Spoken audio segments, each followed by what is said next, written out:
the challenge will be to find a glue between all of these seemingly unconnected grassroots initiatives, and to prevent them from becoming a part of what they set out to oppose, because that's what's happened.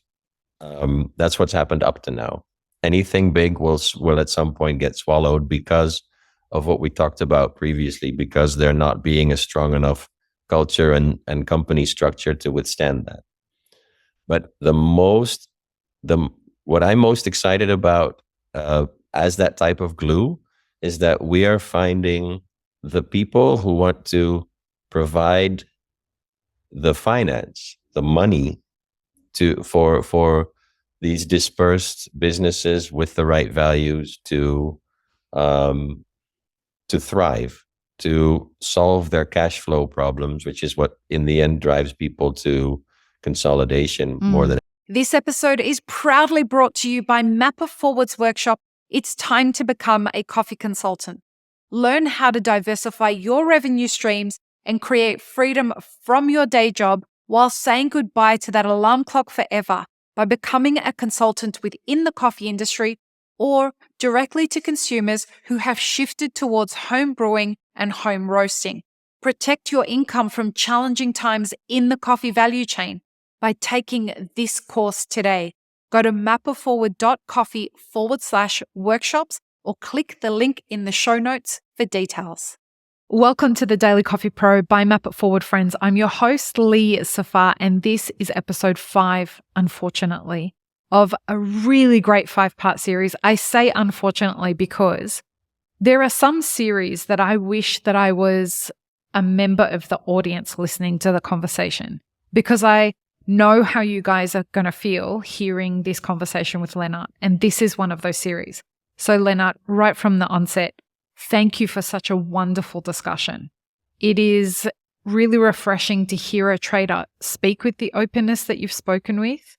A lot of traders or people who work in trading companies have these kinds of conversations with me once they're either high or they've had lots of alcohol, and they tell me you can never tell anybody about this conversation, right? Yeah, same actually. Exactly. Yeah. So you know what I'm talking about. There is something to be said, folks, for the freedom that comes with being able to have conversations like this openly.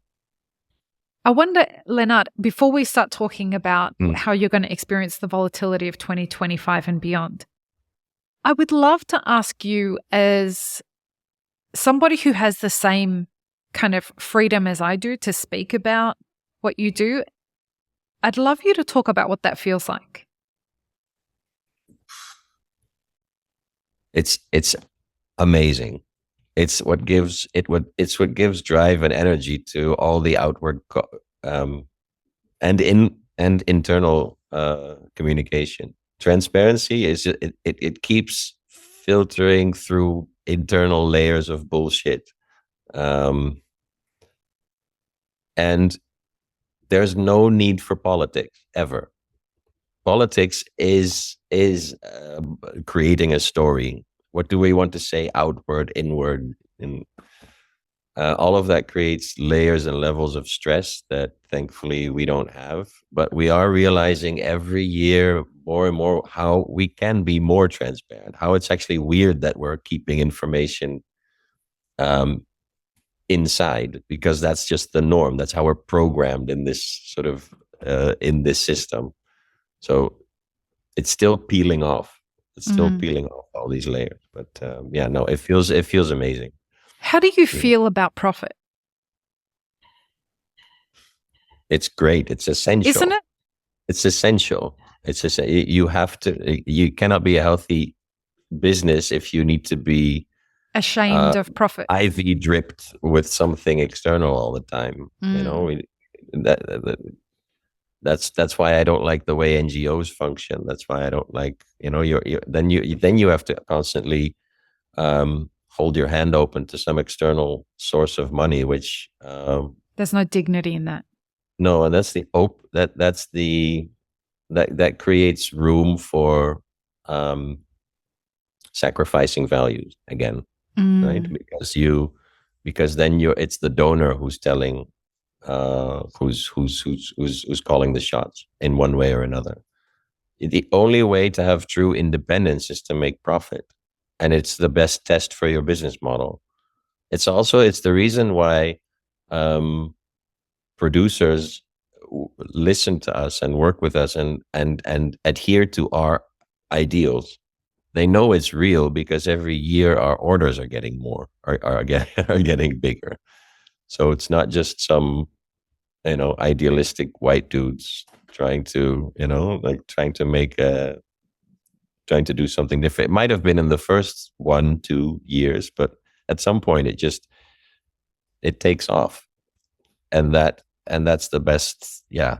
That's the only reason people in the end, long term, should listen to us, is because, there's a proof of concept, and that requires profit. A lot of people identify this idea of being a values-driven business as being like a hippie-driven, like, community service. Mm-hmm. No. This is this fallacy that I want to dispel, right? Yeah. Being a values-driven business doesn't mean that you don't make profit. You're not a charity. You are not a not-for-profit. You are somebody trying to build a business. And I look at it as though you're an engineer of businesses. You are somebody who builds something and figures out how to intelligently put things together in a creative way that solves problems rather than creates more problems. Wow. You just created our mission statement for the next 10 years. You're welcome. That's why I get the big bucks, bro. That's what people pay me for, literally. But that's the way that for me, if you're going to go through the very hard process of looking in the mirror, which is what I believe being a business owner actually is, why not do it with the intention of like flipping the script and upcycling consciousness, upcycling the value that we could be contributing to the world. I don't believe that capitalism is a shitty thing if done well and done consciously. My big problem with our industry is that there are so many people, beautiful, deeply empathetic people in this industry that are drawn to it because of the idea of belonging somewhere. And there are predators in a lot of companies that help to facilitate the trade of coffee, the facilitation of cafes, all of that kind of thing. Those are the businesses that are hijacking this intentionality that exists within our industry, and they're exploiting it. Yeah. And I would love for people to consider that they don't have to participate in that. So as we come into 2025, at the time that we're recording this is October the 25th. By the time you're listening to this, it should be the second week of November. We will have run our regenerative ag first phase of our project. For Map It Forward, we are going in not a different direction, but we are those filters that you're talking about. We have gone through another filtration process in 2024 that has given us even more clarity about the role that we want to play in the industry in 2025. As a coffee trader that is going through, our industry is going through a transformation, how do you think that the filters that you constantly put your business through, how do you feel that you're going to, as a business and as a business owner, going to experience 2025 and beyond, given the amount of volatility that we all know is currently existing? Again, folks, I say this again and again every time I get the chance. Stop listening to people who are telling you that there is no volatility and that we are not in a coffee crisis. They're fucking lying to you. Yeah, absolutely.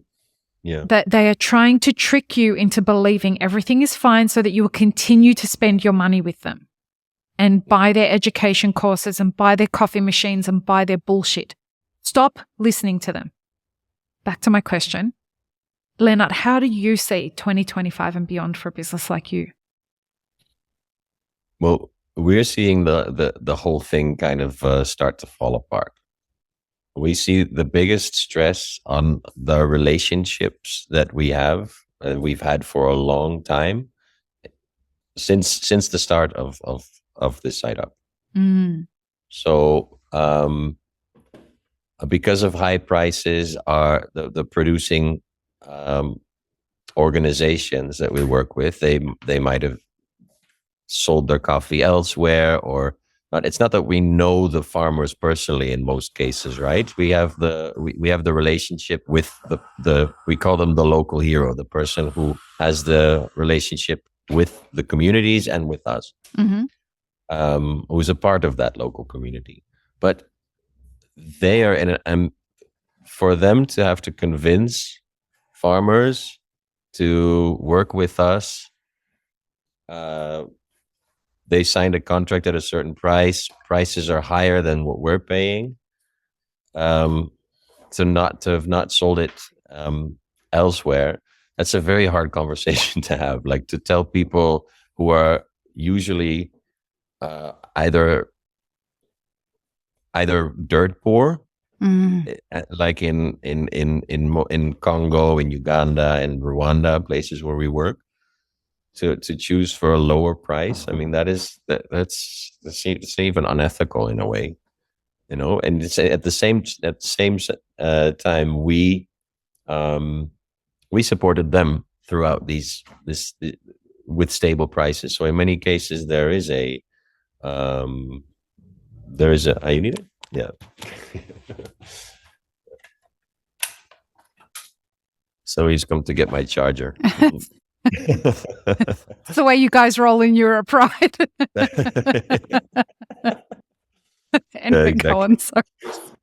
So you supported them. We're coming from I'm going off on a tangent too much. Like, it really what I mean to say is the relationships are under stress everywhere, and we're not getting all the coffee that we want from our partners, because any type of shit quality will be bought by coyotes, by middlemen, but with no heed to any values, But that's still, as we said before in another episode, is that it doesn't change the fact that everything is still volatile and crazy and a casino for these farmers. They just want to make a buck this year. But the fact that there are places that we work that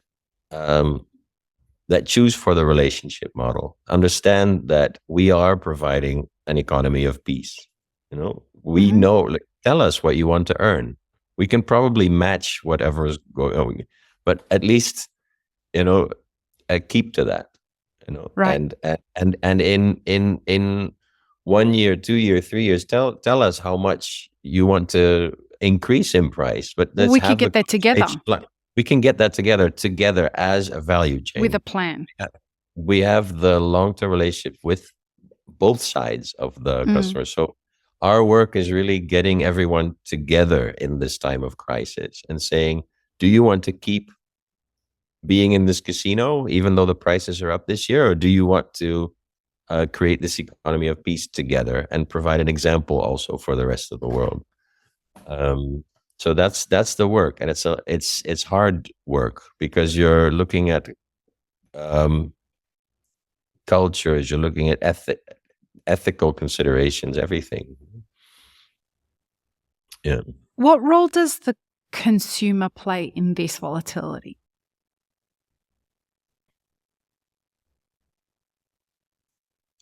It depends so much on how clearly we feed them information.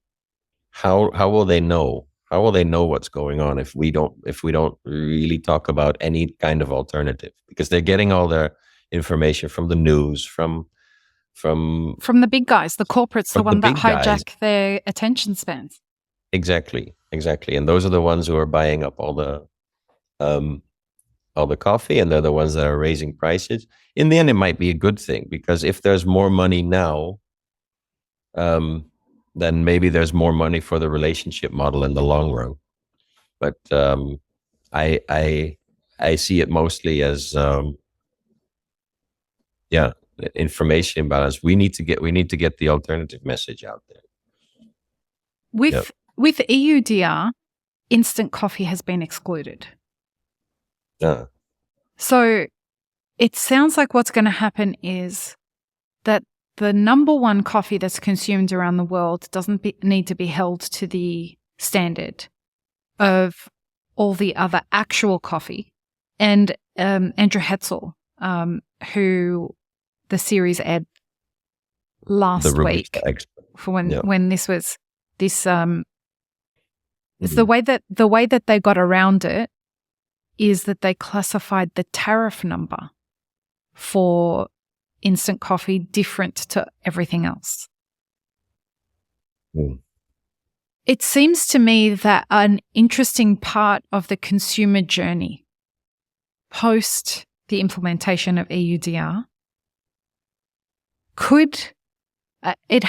instant coffee will play a role in this, because if we have a decreased supply of green coffee and roasted coffee in Europe, and instant coffee is not kind of stifled in any way because of this legislation, the stability of its pricing model remains the same. Yeah. Right? Like, it's going to be untainted by this legislation. And if the consumer... That's roasted in origin outside of Europe, instant coffee. No, any instant coffee, because instant coffee is clarified as like a coffee flavored drink. Okay, yeah, but it's I mean, not coffee. if I would supply to an instant coffee producer, how will they know that I don't need EUDR for those greens?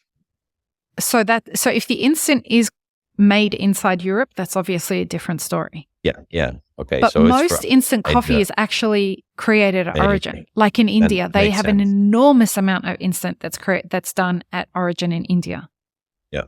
Yeah, that makes sense. Yeah, indeed, that will remain stable.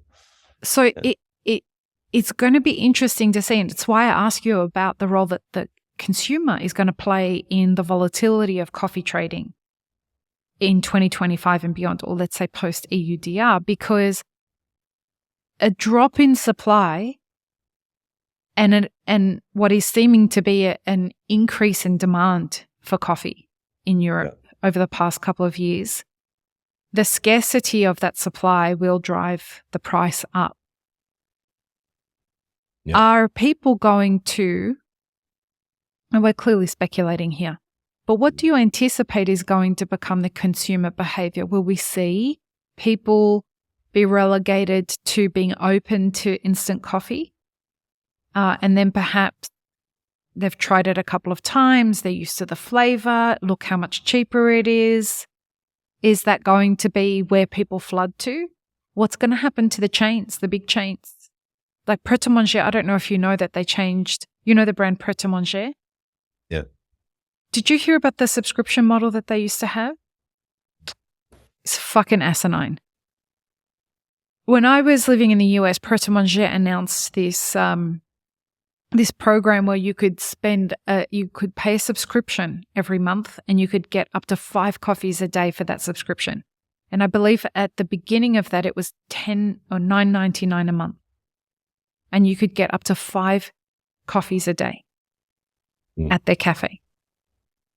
This year, they cancelled that model in all of their stores all over the world because it was no longer profitable. I doubt it was ever profitable. I think that they admitted it was a loss leader. They can no longer bear the impact of that as a loss leader. Are we going to see more of this? Yeah. I'm thinking of, for example, the office market. If quality isn't really, we supply a lot of coffee to the office market, and those are long-term governmental tenders or other tenders.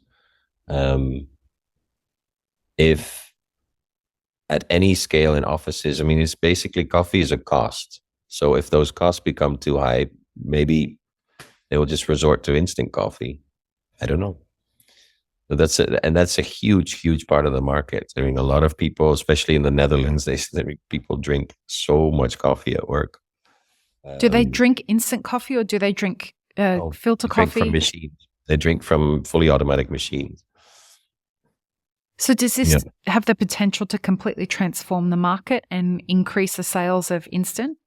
No, I've never thought about it. But if it keeps rising, like those are the things that come under pressure because it's not a value oriented. It's an amenity, right? It's exactly. So it's a company cost, but at the same time, if the coffee sucks, people don't want to work at places. So that's how important it is. It's speculation. I don't know. I think at home for a large part of the like people who would buy supermarket coffee, if that gets out of hand in terms of price, then for sure they'll buy instant coffee. What is actually interesting and an opportunity is for a lot more origin brands. Like I know there's this huge Vietnamese brand that is coming into American supermarkets now. I know with beans, and in that sense, macroeconomically, that might be something. It will be at the cost of the specialty coffee or at the relationship coffee model. And at the same time, you're cutting out. Maybe there will be many more roasted at origin. Yeah, exactly. Yeah, roasted origin. Stephen Vick from African Coffee Roasters is on the podcast this week. As we're speaking, that's the series that's on the podcast this week. And they're roasting 7 ton a day. Yeah. For the European market, specifically Denmark. There you go. Yeah. 7 ton a day that's roasted in Kenya. Yeah. From all different origins and shipped across the entire it's shipped all over the world, and it's only growing. And this will not be at the expense of the specialty industry. This will be at the expense of all the shit coffee, the commodity industry. Yeah, 100%. Which is amazing. It's actually amazing. Yeah. And shout out to Stephen Vick, because a lot of people got really interested, and I know he'll listen to this. A lot of people got interested at the proposition of doing this from the series that we've aired this week, and people are saying, like, is it possible? Can a whole bunch of producer groups come together and build a model? And it's one thing to say that as an independent, small, values-driven group of producers, but then you've got to scale, and it requires a lot of money for this investment and a lot of understanding. So I hope people who are thinking about that model listen to this series that you and I are having, because the road is long ahead of you, but it is absolutely worth it, wouldn't you say? Yeah, for sure. And for this, especially in this climate. Yeah. Thanks for giving that perspective, because I hadn't thought about that. That's why I get the big bucks, bro. One final question I wanted to ask you. What is the thing that you are most excited about in the future of coffee, and what is the thing that you are most nervous about in the future of coffee? The excitement is definitely the ease of anything grassroots to become picked up, to become noticed. The amount of creative and entrepreneurial energy in origin in Europe, everywhere, in terms of developing new types of supply chains or owned things. That's fascinating. That's amazing. The amount of micro importers, like people just importing some coffee from people that they, like Comal, for example. But people like have their import business in London, the UK, in right? London, and that exists alongside this side up. It's fine, because again, we don't really be competition. So that's super exciting. The challenge will be to find a glue between all of these seemingly unconnected grassroots initiatives and to prevent them from becoming a part of what they set out to oppose, because that's what's happened. That's what's happened up to now. Anything big will at some point get swallowed because of what we talked about previously, because there not being a strong enough culture and company structure to withstand that. But what I'm most excited about as that type of glue is that we are finding the people who want to provide the finance, the money for these dispersed businesses with the right values to thrive, to solve their cash flow problems, which is what in the end drives people to consolidation more than anything. And hopefully become transparent, exchange resources, exchange cash flow peaks even with each other. Those are the things we're discussing now. We're really at the table with a lot of like-minded businesses and seeing how can we remain independent and do what we do, but work together, form this sort of this blob. You can't really, like, the old world is like a machine. It's made of individual parts of hierarchy.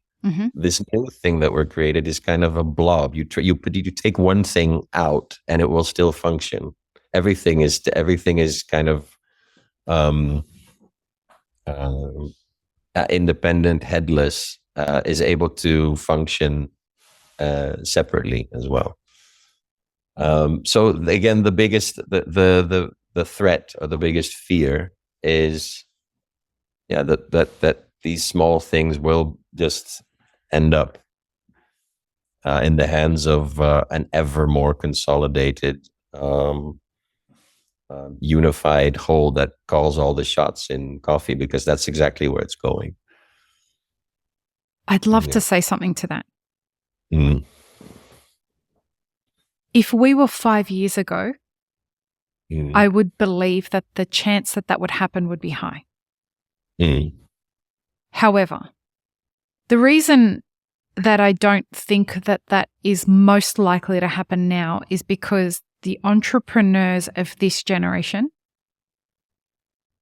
learnt from the people, the mistakes of the people that came before them. They learnt that hustle culture is not a real thing and it's not something that you should aspire to.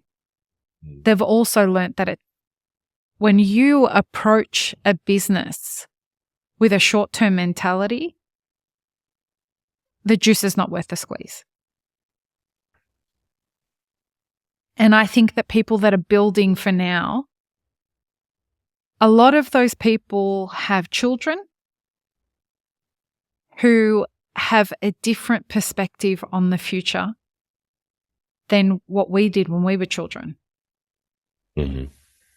And the very real threat to humanity that exist in the climate that we exist in today, whether it's geopolitical, whether it's climate, whether it's economical, whatever it is, they are forcing people to think twice before they participate in business in any way, whether it's selling their business, whether it's driving the direction of their business.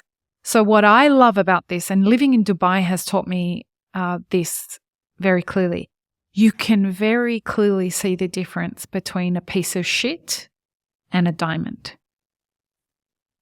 Because there are pieces of shit that are pretending to be diamonds, and there are diamonds that you don't need to look under a microscope to tell that they're a diamond.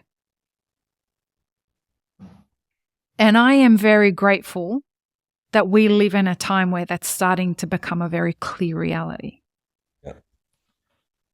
Yeah. And that's why I'm hopeful for the future. Yep. It's not some bullshit like, hey, like we're in for some serious, serious times. Yeah. But you're going to have to pick which side of the line you're going to be on. This is not about like good versus evil, anything like that. Can you do what you say you can do or not? And if you can't, either shit or get off the pot. because it's going to be transparent.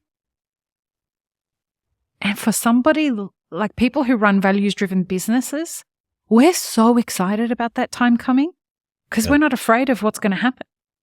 We haven't been pretending. But those who have been pretending cannot tell you the level of satisfaction I'm going to feel at watching them not fail, but watching them having to account for their complacency. That's the part that I'm excited about. Yeah. I'm sure that makes me a petty bitch, but I'm okay with that. I'm not perfect by any standard. And if that's the level of what I have to own that I'm not perfect about, I'm totally fine with it. Because I'm tired of watching business owners get screwed by other business owners who partake in the race to the bottom. And we're going to see an end to that, I think. I hope you're right. The thing is, the people who are accountable, the company structures, they're not responsible for the things they do. No, and they have the best lawyers in the world. So we're probably not going to get like fantastic statements from them, but from some successor after they fled the scene. But it doesn't matter. Like it will have been visible to whoever's paying attention that their model is failing. Look, when the P. Diddy's of the world and the Epsteins of the world and all of that shit's starting to come out, even though it's 10, 20 years later, this should be giving everybody who does live lives like us very much validation. It's horrible what's happened, but it is meaningful to the consciousness of humanity that this kind of stuff comes out and gets exposed. And I'm telling you, going back to those like secret meetings that happen in coffee that people have no idea about, I'm keen to see where that goes as the whole like model shifts about buying coffee. Will it change? Won't it change? I have no idea. But I can definitely see that the direction that all of this is going to reorganize a few things. Lennart, this has been amazing. Tell people where they can find out more about this site up. Thissiteup.coffee. We will have links in the show notes as well as to your Instagram. And people can check out that post that made me run to your DMs and say, Lennart, now is the time, let's talk about it. So thank you again. I wish you every success in the future and open invitation to come back on the podcast. I really hope that you'll be back soon and at least once in 2025 because it's going to be a very interesting year for sure. Would you do us the honor of signing off our episode whenever you're ready? Yes. Peace, love, and peanut butter. Have an amazing rest of your day, everyone. Bye. Have an amazing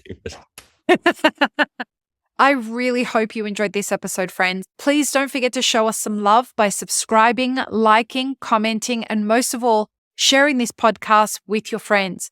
Check the show notes for links, including our sponsors and our Patreon. And stay tuned for more great conversations on the Daily Coffee Pro by Map It Forward.